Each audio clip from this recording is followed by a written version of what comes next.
Alors bonsoir Charles, pourquoi, comment et quand est l'art dans ton travail d'artiste, je dirais, pluridisciplinaire?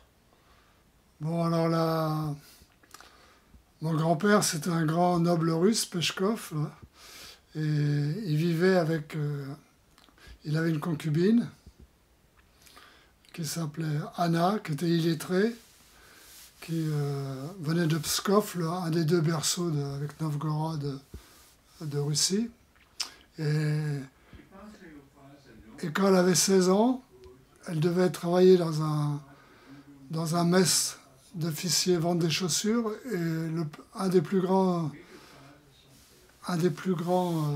antiquaires de Russie l'a renversé avec un fiacre, et il s'est marié avec elle, et ils avaient, je sais pas, 60 ans de différence. Et après, avec un sauf-conduit signé, parce que ce monsieur Savostine, il connaissait Gorky, qui s'appelle Peshkov aussi, je sais pas si tu sais, et avec un sauf-conduit de Lénine ils sont sortis par la Finlande. Et après, ils ont vécu rue Bayard et rue Jean Goujon. Et mon grand-père l'a connue, et c'est elle qui m'a élevé, parce que ma mère, elle m'a pas élevé. Elle est morte quand j'avais 16 ans. Et, euh, et donc, cette femme qui était illettrée, elle connaissait Pouchkine par cœur. Et elle récitait du Pouchkine.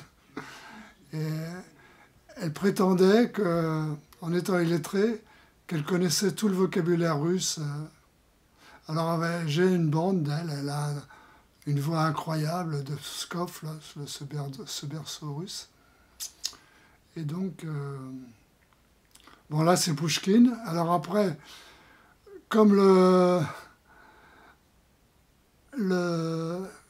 le père du grand antiquaire Jacques Kougel était le commissionnaire de M. Savostine, de Michel Savostine, ce grand antiquaire.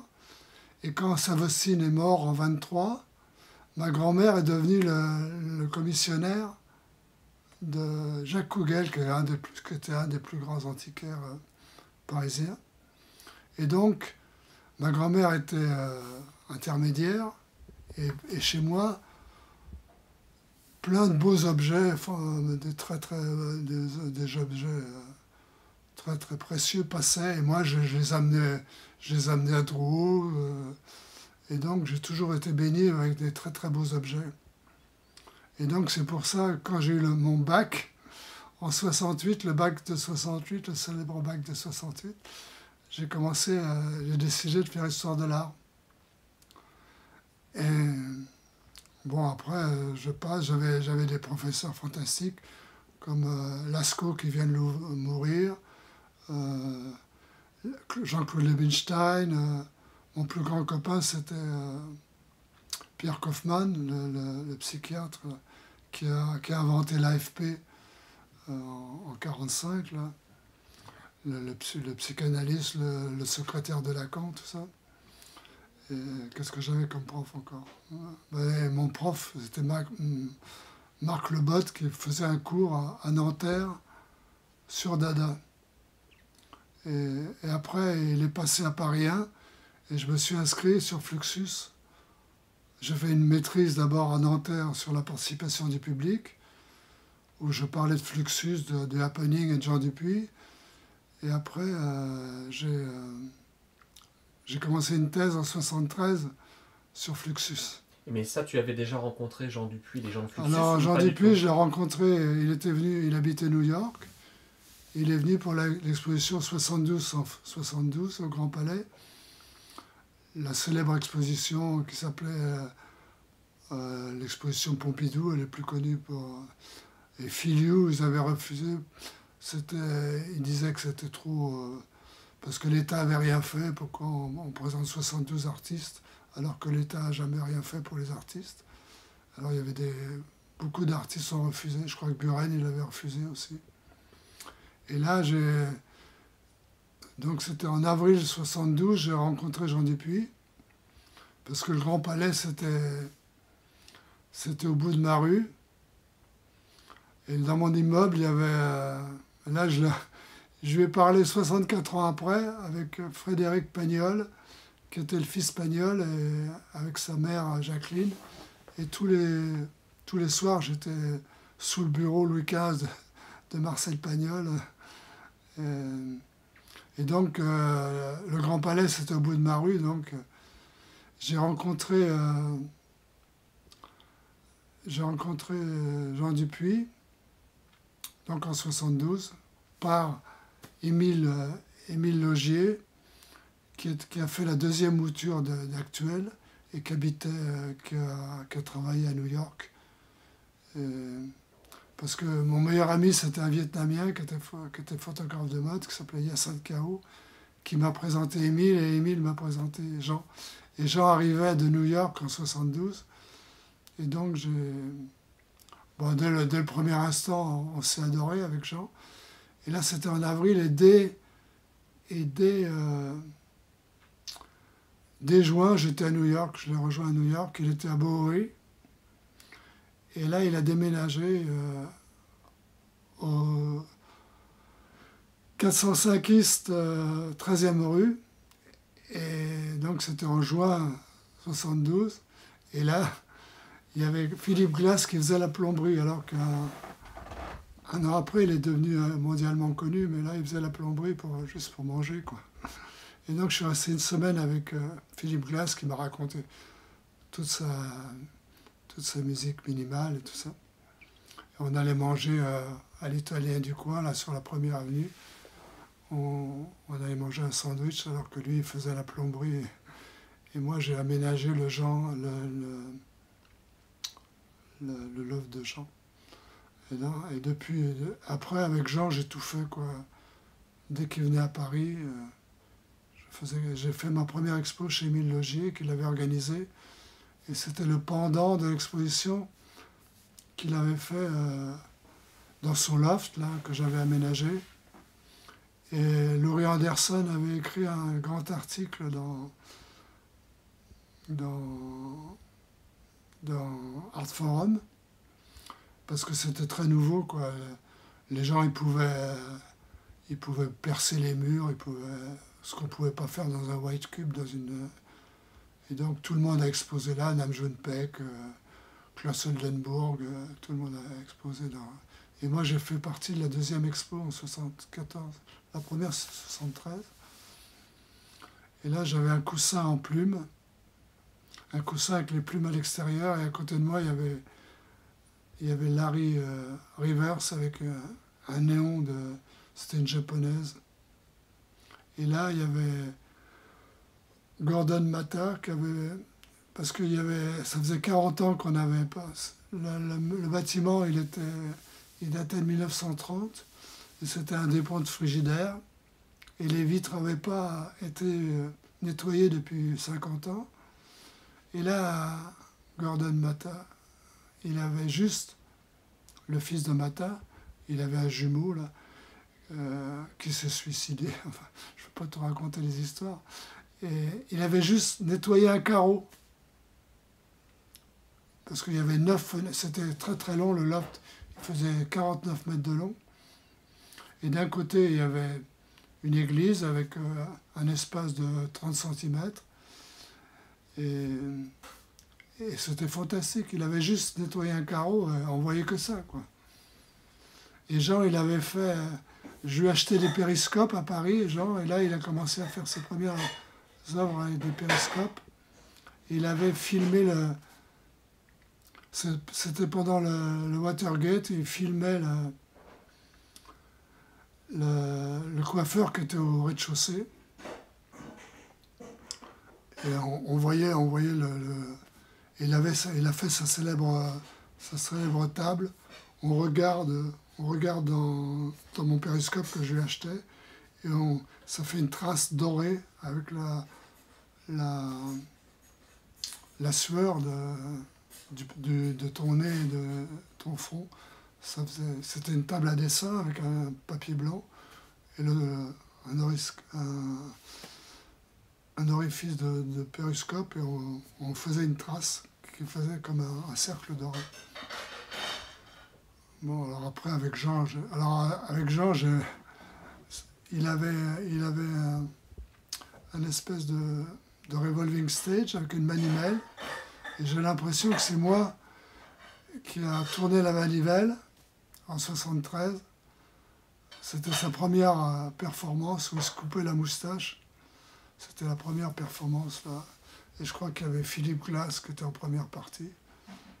Tout ça à New York. Hein. Tout ça à New York, 405 East, 13e rue. Et il y avait Klaus Oldenburg qui habitait au 4e ou au 5e. Et là, il n'avait pas seulement 90 mètres, il avait le double. Ça allait jusqu'à la 14e. Et c'était tellement grand, il avait un petit avion dans son loft. Et là, j'ai rencontré plein de gens. J'ai rencontré William Burroughs, plein de gens en 72. Quoi. Parce que, et les autres membres de Fluxus, Machunas. Alors Machunas, c'est plutôt 2 ans après, mon deuxième voyage à New York. Alors, le premier voyage à New York, j'avais fait le tour de... Quand j'avais 16 ans, j'ai fait 2 fois le tour d'Angleterre. Après, j'étais en Inde, en 2 chevaux, jusqu'à Bénarès. On allait voir avec mon copain, on allait en 2 chevaux parce qu'on n'avait pas besoin de mettre de l'eau. La 2 chevaux permettait de pas mettre de l'eau. Et on voulait voir les temples antiques au milieu de l'Inde, mais le Gange avait débordé, tous les ponts avaient été balayés, quoi. Donc on a été jusqu'à Bénarès. Déjà, c'est pas mal. On a été en Afghanistan, on a été au Liban, en Irak, en Grèce pendant les colonels. Ça, c'était en quelle époque? Ça, c'était en 72. Non, 71. En 72, j'ai fait le tour de l'Amérique du Nord en stop. Et là, j'ai retrouvé ma sœur en Californie. Et là, elle connaissait le Grateful Dead, tout ça. Là, c'était la grande époque. Il y avait 5 000 ou 10 000 personnes dans un stade. Et ils distribuaient 10 000 doses d'LSD. Tout le monde avait 10 000 personnes qui étaient stone. Et là, on avait fait tout le monde, je faisais du stop et tout le monde fumait. C'était complètement délirant. Et j'étais jusqu'à Vancouver. Après j'étais jusqu'à Québec, tout ça en stop. Et après, Québec, New York. Et là, quand je suis rentré à New York, j'ai pris un car et j'ai été voir l'expo. J'étais à Philadelphie voir Duchamp. Mmh. Et là, j'étais un peu avant-garde parce que c'était en 72 et l'exposition au MoMA, c'était en décembre 73. Quoi. Donc personne ne parlait de Duchamp encore.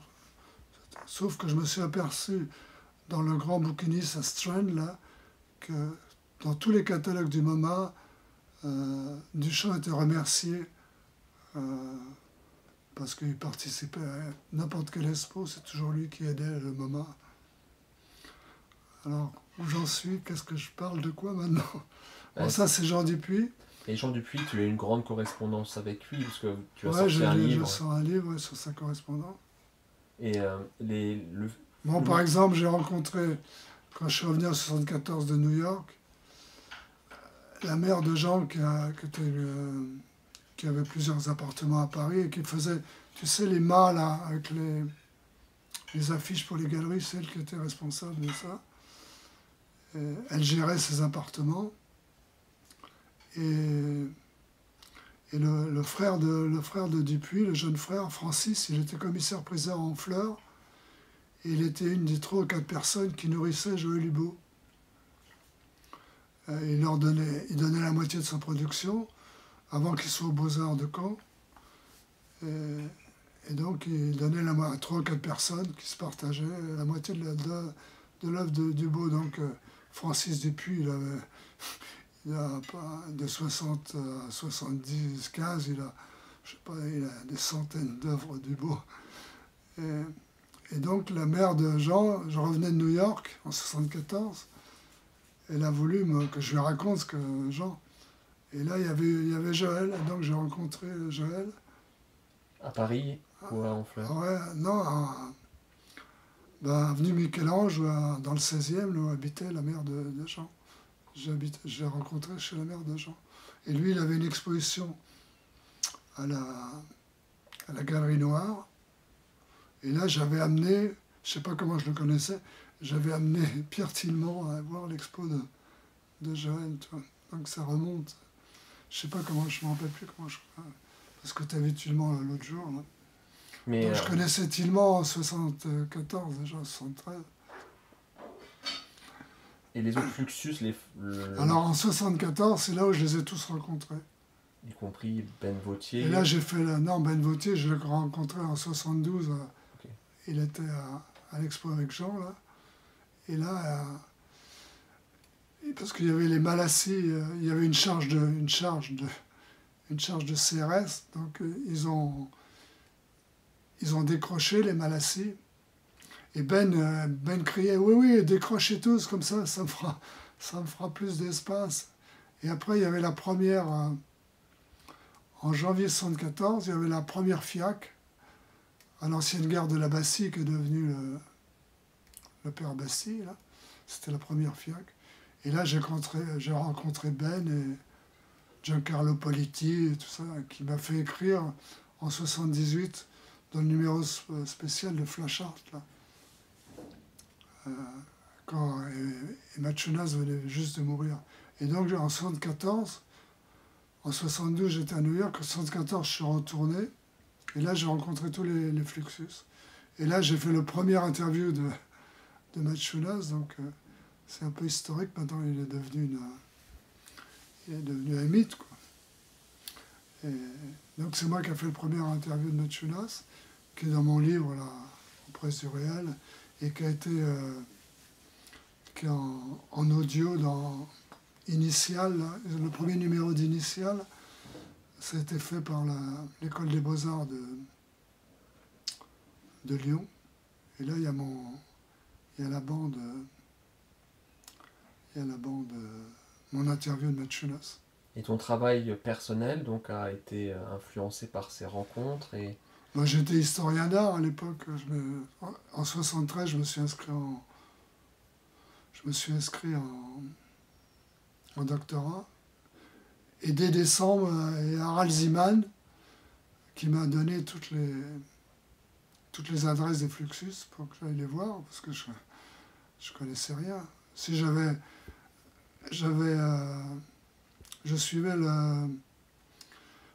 à Nanterre, il y avait un UV avec Pierre Godibert qui s'occupait de l'Arc, c'était très important. Et donc c'est là avec Godibert que j'ai vu le premier artiste vivant, quoi. Et c'était tellement peu développé en 71, l'art contemporain, que Opus International, on était 5 étudiants à l'Arc, là. On était 5 étudiants. Et ils ont demandé, il y avait une exposition je crois que c'était Bellegarde et Monori. Et on était 5, ils ont demandé entre nous 5 de faire un concours pour écrire dans Opus International, qui était avec Jouffroy, Jean-Clarence Lambert, tout ça. Et donc, moi, j'ai gagné sur Bellegarde, Claude Bellegarde, et ma copine qui faisait sociaux à Nanterre avec moi, elle a gagné sur Monori. Donc, en 71, j'ai eu mon premier article. Mais j'étais très, très timide, et je donnais les articles à Gassio Talabo, et après, j'allais à la une pour voir si mes articles étaient sortis. J'étais tellement timide que mon professeur Marc Lebotte, là, quand j'étais en maîtrise, là, sur la participation du public, comme j'avais une bourse, il devait signer tous les 3 mois, il devait signer un papier. Et moi, j'étais tellement timide que je préférais imiter sa signature que d'aller lui demander. d'aller lui demander. Et participation du public, c'était participation publique dans le cadre de De performance? l'art, ouais. Non, de l'art. Ouais.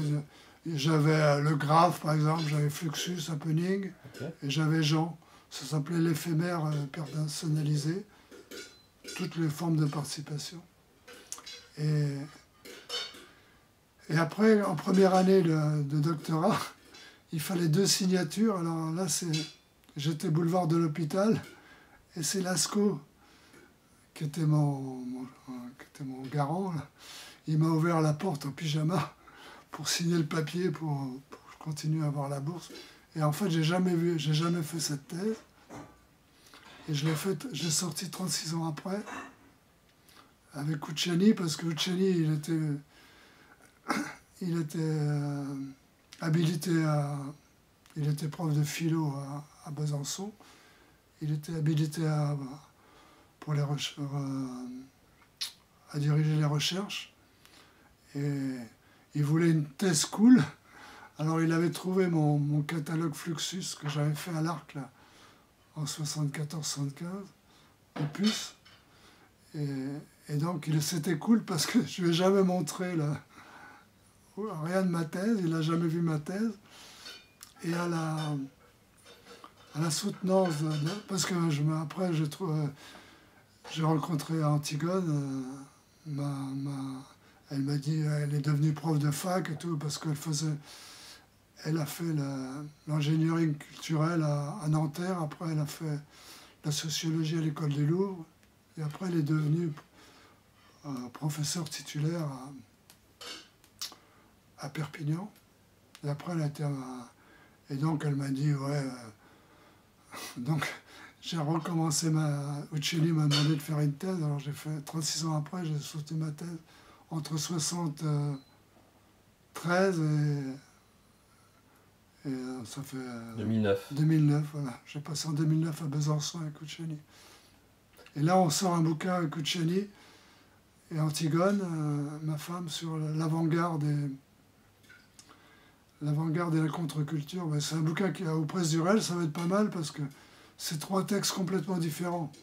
Uccelli parle de Giorno, de gens comme ça. Moi, je parle de moi. Et Antigone, elle parle du temps sociologique dans l'avant-garde.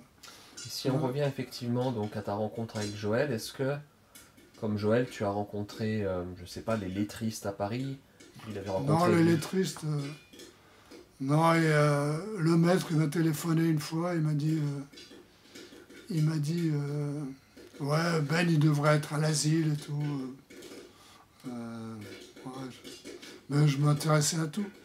Parce que il y avait un grand archiviste qui était dentiste. C'est lui qui a fait, je sais pas si tu as vu, il y a un dentelier, un râtelier, Brown, de Richard Hamilton, avec, et c'est le dentiste de Stuttgart là, qui a fait ce râtelier. Donc c'est une pièce très connue, un multiple très connu de Richard Hamilton. Et alors avec Catherine Thiers, qui était conservatrice au musée d'art moderne de la ville de Paris, après elle a rencontré, comment il s'appelle, celui qui avait les taxis 7, là, qui a racheté Canal+, qui lui a acheté la Canal France. Mais avant, elle était conservatrice, c'était ma copine. Et on avait été à Stuttgart parce que j'ai fait l'exposition avec elle. Il y avait Wolf Vochtel au musée.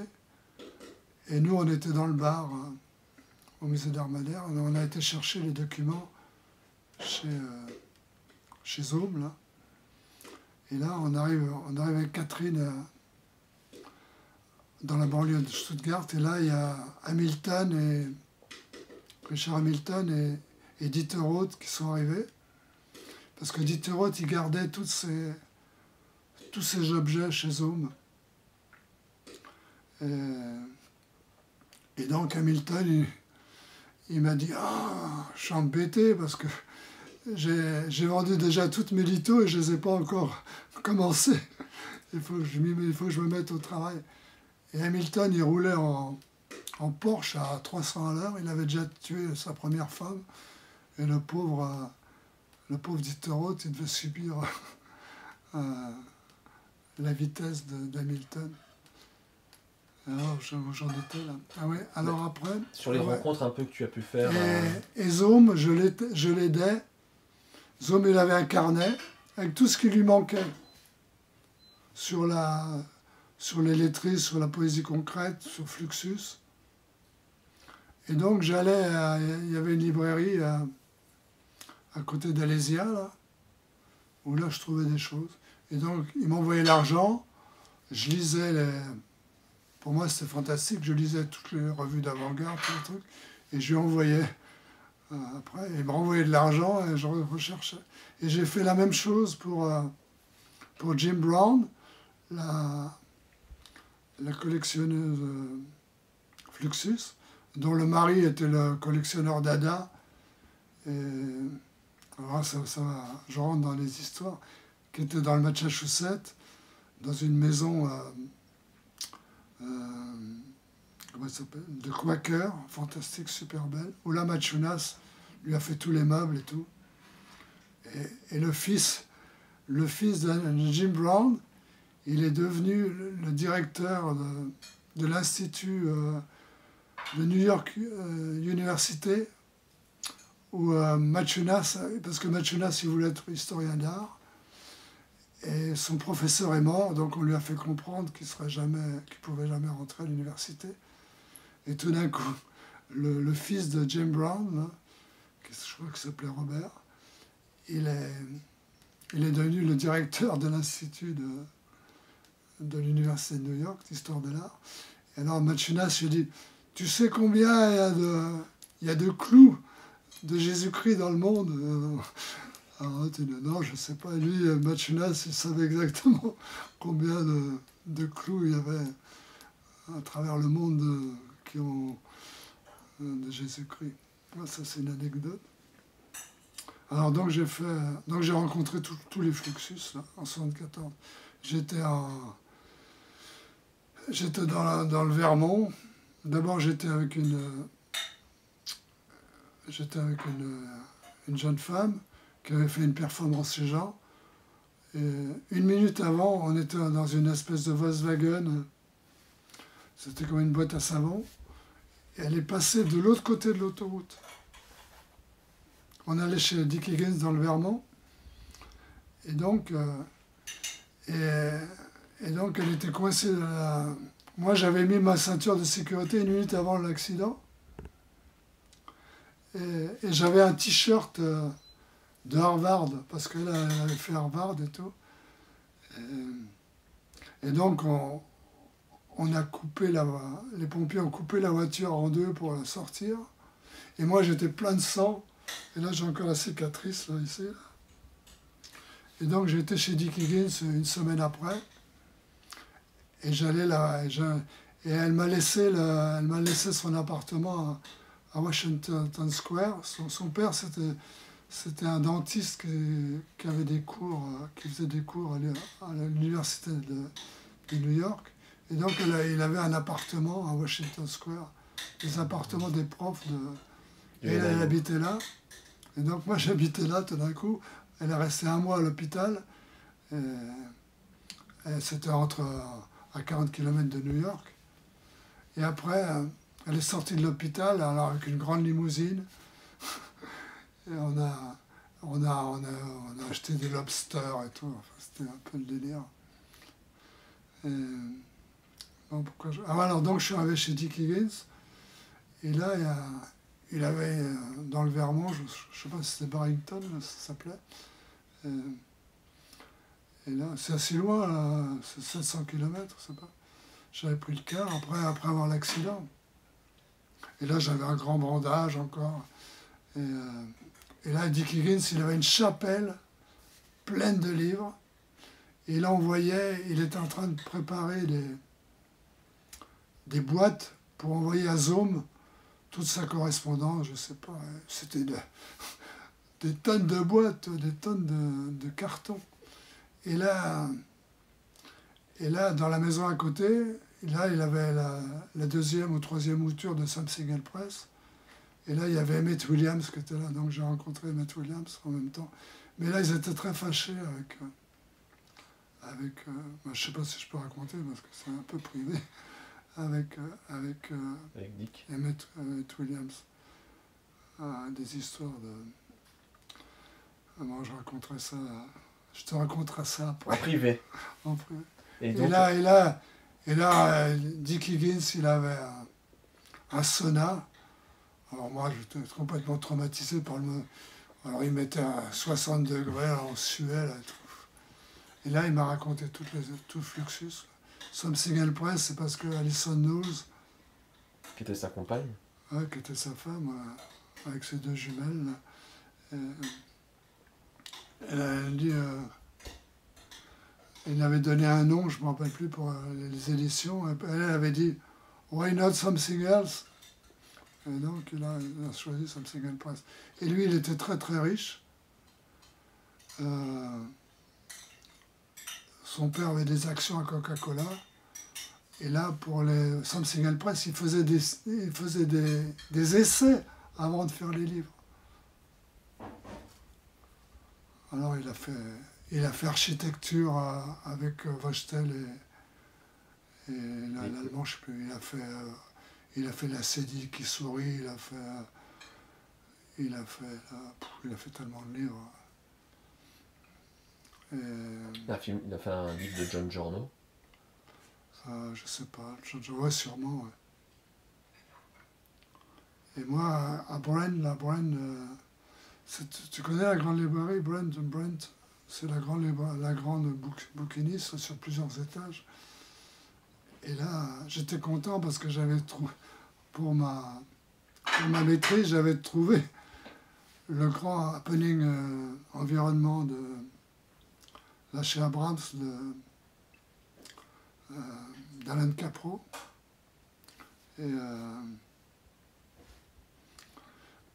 là, mais c'était l'édition Luce, et j'avais acheté Cancer in My Ball de Giorno. Voilà, c'est les deux bouquins que j'avais achetés en 72. Et donc après, en 75, alors là c'est le délire parce que je rencontre chez Jean, je rencontre Barbro, qui était marié avec Wallström et qui a peint 70% de la peinture de Wallström. Et tout d'un coup, parce que Barbro en 61, Jasper Jones et Rauschenberg se sont séparés à Front Street. Et Barbro, elle a repris le loft de Rauschenberg et elle partageait les toilettes et la douche avec Jasper Jones. Et alors il y avait une expo à Beaubourg et c'est avec le phare passé de Barbro qui avait une toile de... Et il y avait un cast, c'était la jambe d'Olga, de la femme de Jean. À Beaubourg, j'arrive et puis c'était Barbro qui avait fait, c'était la jambe d'Olga. Alors on a été mort. Alors tout d'un coup, alors Barbro, c'était tout d'un coup, en 75, c'était décembre 75. On est revenu à Paris en 67. Tout d'un coup, c'est l'ami intime de Rauschenberg. On était aux 50 ans de Rauschenberg. On a été manger à Stony Point chez Jasper Jones. On arrive à l'expo New York, chez le... Bon, on était avec Joël, c'était marrant. Pour l'expo New York, il y avait une partie chez le Prince de Grèce. Et là, on était avec Joël au vernissage d'un livre de Tillman, rue Galilée, là. Et je dis à Joël, ben, on allait à la partie, on était avec Barbot, on dit viens, on va à la partie pour New York. Alors là, César qui ouvre la porte, il fait semblant qu'il nous connaisse, toi, pour ne pas paraître ridicule. On arrive, il y avait Héros, l'idole, la meilleure amie de Barbro, le meilleur ami de Barbro et l'idole de Joël. On arrive, Andy Warhol qui fait Hello Barbro. Tu vois, Liechtenstein, tout le monde. Il y avait Klaus Oldenburg, alors Christo, tout ça. Ça, c'était à Paris. Ça, c'était chez le prince de Grèce, là, à côté dans le 7e. Là. Ok. Et après, j'étais au. Alors, moi, je voyais Pontus et tout. Pontus Sultan, il a fait le célèbre interview avec Warhol pour le musée de Stockholm. Et il ne voulait pas. Il avait peur de Warhol. Il l'a amené, parce que Barbro, elle parlait mieux anglais que lui. Alors, elle a amené. Attends. Parti. Le célèbre catalogue de Stockholm qu'a fait de Pontus, où Warhol il répond que par oui et non. Ils ont fait ça à trois avec Barbro, je ne me rappelle plus, dans un bar là. Donc Pontus, alors Pontus il venait à New York, et Barbro, Fallström il faisait du théâtre, mais Barbro elle allait dans toutes les parties tous les soirs. En plus de faire sa peinture, elle est devenue académicienne suédoise. Elle peignait 70% de Fallström. Et en plus, elle allait à les parties tous les soirs. Donc, alors Pontus, elle peignait.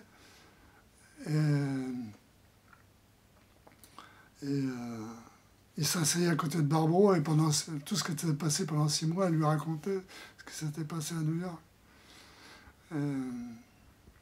Et donc, Fallström avait donné un petit collage à Pontus. Et bon, là, c'est compliqué parce que. Ils se sont échangés leurs femmes, Fallström et le mari de Barbro, ils ont l'un après le mari de l'autre. Et Barbro a 2 enfants avec le mari de la première femme de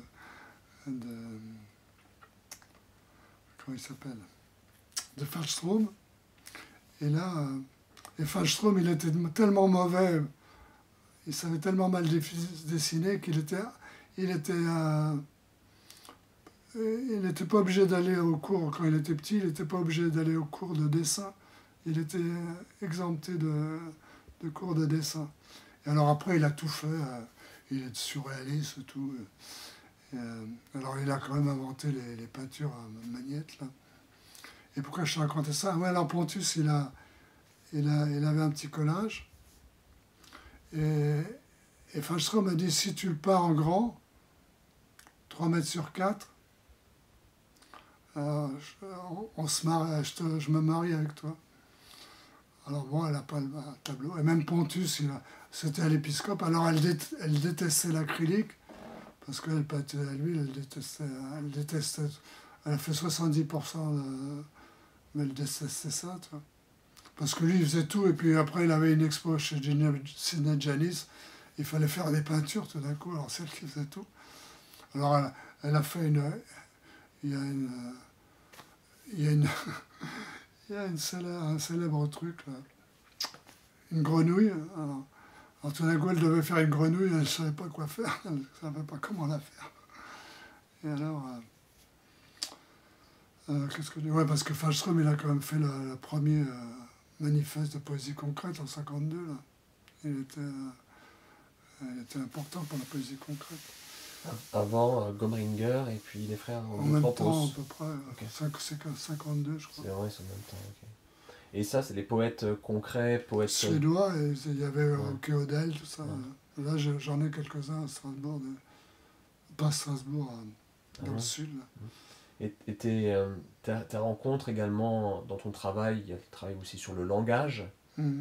Il est venu comment à ce moment-là? Est-ce que c'est l'influence des poètes concrets, poètes que tu as rencontrés, ou pas du tout? Dès le début, tu as voulu travailler sur l'intégration du langage dans tes œuvres? Moi, c'était un peu... Je me suis toujours intéressé au rire, quoi, moi. J'écoutais Maurice Biro, Europe numéro 1. J'habitais à côté de avec les Pagnols, là, au 5e, j'habitais à côté de Radio Luxembourg et Europe numéro 1, rue Jean Goujon. Là. Et là, il y avait Maurice Biraud. Et il disait pas les contractuels, il disait les tractuels. Et puis il faisait klaxonner. Il mettait un klaxon sur la radio, sur Europe numéro 1.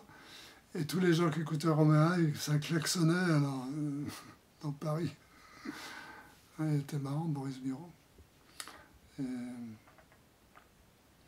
Et donc je me suis toujours... Et là, mon premier truc, c'était... Mon grand-père, il connaissait un espèce de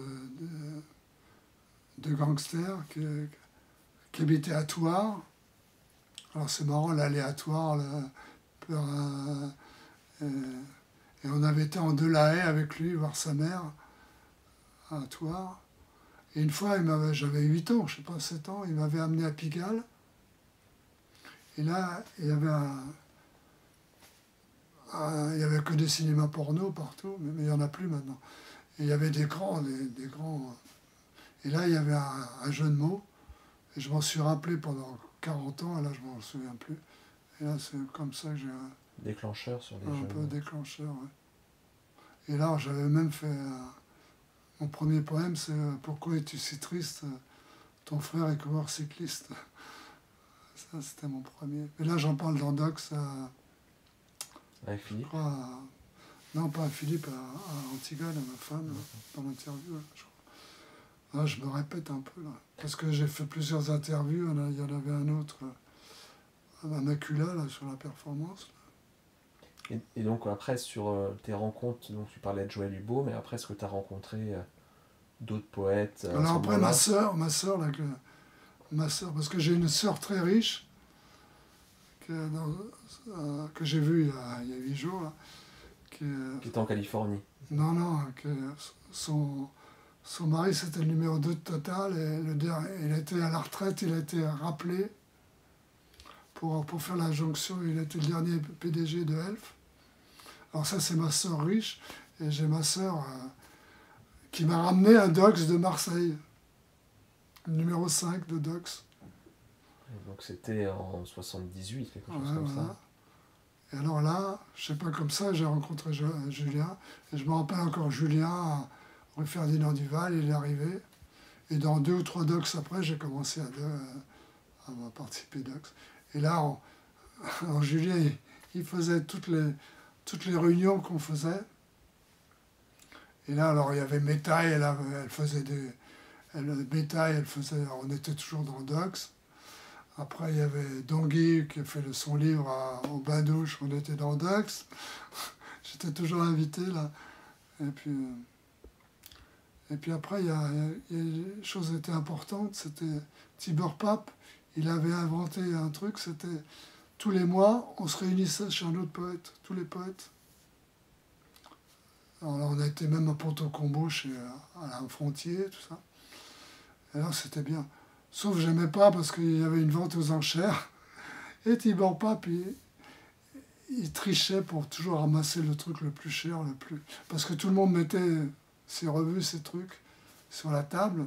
Et après, il y avait une espèce de tirage au sort. Tu vois. Bon, ouais. Et là, c'était bien, on se voyait. Tu vois. Et ça, c'était pour des réunions pour... juste entre poètes. Entre poètes. Il n'y avait pas d'objectif. Enfin, c'était... Non, juste réunion. Vous parliez... Que ce qu'on avait fait pendant un mois. Ok. Et ça a duré longtemps? J'en sais rien, 1 an ou 2. Et donc, vous apportiez chacun vos productions, les revues? On parlait, on était là, on mangeait, quoi. On était là. Ok. Une réunion amicale. Ouais. Et puis après, moi, j'ai fait tellement de trucs. Après, j'ai fait une radio avec Bernard Gerbou, là, pendant 3-4 ans. Là, T'as invité beaucoup de... J'ai présenté tout le monde, quoi. C'est moi, c'était Gerbou, ça s'appelait Sonar. La radio éphémère, c'était dans la fac de Paris 8, là, au nord, là. Et il connaissait le doyen. Après, il était devenu prof. Il est mort, là. Il est devenu prof à Paris 8. C'est lui qui a fait la grande colonne quand tu arrives à Roissy, il y a une grande colonne de lumière. Et c'est lui qui a fait ça. Il a inauguré le 14 juillet 89. Et pour l'inauguration, tu étais obligé de traverser l'autoroute. C'était hyper dangereux et tout. C'était au milieu de deux autoroutes. Là. Donc, invité avec Gervaux, j'ai invité tout le monde, Hans, Chopin, Zik. Et après, j'ai fait une soirée. Angéline, tout le monde. Et Angéline, tu l'as rencontrée à Nanterre? Non, elle était au lycée avec moi. Ah oui, donc c'est une amitié depuis très longtemps. Je la connaissais mal au lycée. Il y avait deux idoles au lycée. Il y avait Améziane, c'était le batteur de Magma. Et puis il y avait Angéline que j'ai revue après parce qu'elle vivait avec Inu et tout ça. Donc Angéline Neveu. Ouais. Et donc, mais là, j'étais au lycée, c'était au lycée à Mantes, là, c'était un mixte incroyable. Il y avait tous les enfants divorcés de Paris, tous les dignitaires africains. Alors, par exemple, le guitariste du groupe du lycée, c'était Bamba, le fils du ministre de la Justice de Côte d'Ivoire. Moi, j'étais dos à dos avec Ndouré du Mali. Il est devenu à la Banque mondiale à New York. Plus les fils de paysans que c'était trop loin les fermes, mais ils n'avaient pas le temps de rentrer. Ouais, c'était un gros délire. Alors, ah ben si, elle était là, Angéline, en 60. Il y a une grève de la faim, parce qu'on nous a servi les petits pois pendant une semaine. Alors, il y avait un réfectoire en rond. C'était très moderne, c'était 59 le lycée. Et il y avait un architecte, un Grand Prix de Rome qui avait fait là. Et il n'y avait que des portes. Et le proviseur, il a dit, ceux qui veulent pas manger, ils n'ont qu'à sortir. Tout le monde s'est levé, sauf un type qui s'appelle Bienvenu, qui était dans ma classe en 6e, qui est resté manger tout ça. Et tout le monde a... Et après, c'est les externes qui nous amenaient les sandwichs. Et il y avait un type qui s'appelait Rottenbuller, qui avait organisé le... Et Angéline, elle en parle là chez Aldan, parce qu'elle, elle était dans un lycée très huppé de filles, parce qu'à Mantes, c'était mixte. C'était très très rare, il y avait 3-4... C'était un lycée pilote, Saint-Exupéry, c'est moi qui ai inauguré, avec ma Marseillaise, qui a inauguré, j'étais dans la grande chorale, qui a inauguré le lycée. Et Angéline, elle avait perdu sa sœur. Sa sœur s'est suicidée en rentrant dans l'eau. Et donc, elle était dans un super lycée. Et tout d'un coup, elle s'est retrouvée à Mantes avec des profs pas tellement brillants. À part Bonne, mon prof de philo, qui est assez connu, Jean-Claude Bonne. Il a fait des livres sur Matisse, je sais pas. Et elle avait commencé son travail poétique déjà? Bon, non, c'était... Les filles, elles rentraient, elles allaient en rang.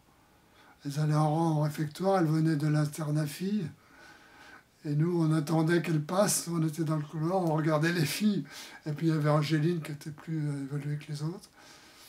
Et il y avait cette Améziane, là. On passait le brevet, déjà il était à l'hôtel avec une fille. Tu vois. Déjà il avait... Parce qu'il y avait des gens qui venaient d'Algérie, ils avaient pas été au lycée depuis 4 ans. Il y avait même un type qui s'était fait coller le jour de son mariage. Il se mariait, il avait été collé.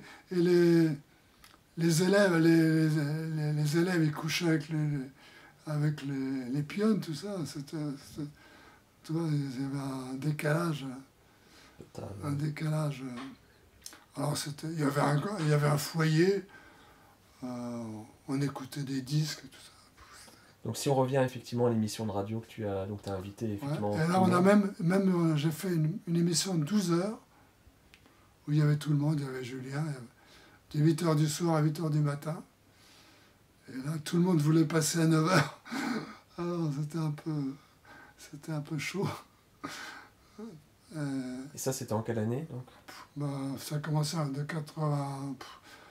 Ouais, dans le début des années 80, 84. Je me rappelle parce que là, j'ai écouté la bande de Giroud.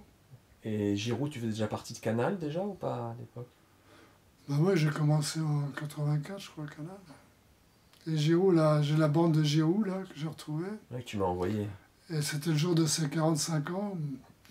En Et 85. en 85. Et donc, il parle du coyote, là, pendant 2 heures. Mais alors, Raymond, c'était incroyable, parce qu'on avait rendez-vous à la Palette. Et pour aller chez Gerbourg, il habitait à Marcadet. Après, on allait en voiture avec lui à Paris 8. Et Raymond, on avait rendez-vous à la Palette. Et pour aller à la taxi qui était à Saint-Germain-des-Prés, ça a mis 3 heures déjà, parce qu'il rencontrait une personne tous les mètres.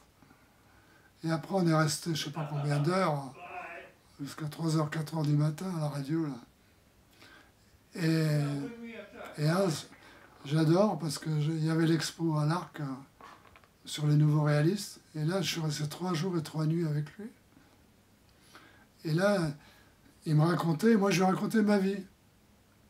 Et après, dans son moulin de parole, je rencontrais quelqu'un dans la rue, et quelqu'un me racontait des bribes de ma vie qu'on avait raconté Raymond. Oh, incroyable.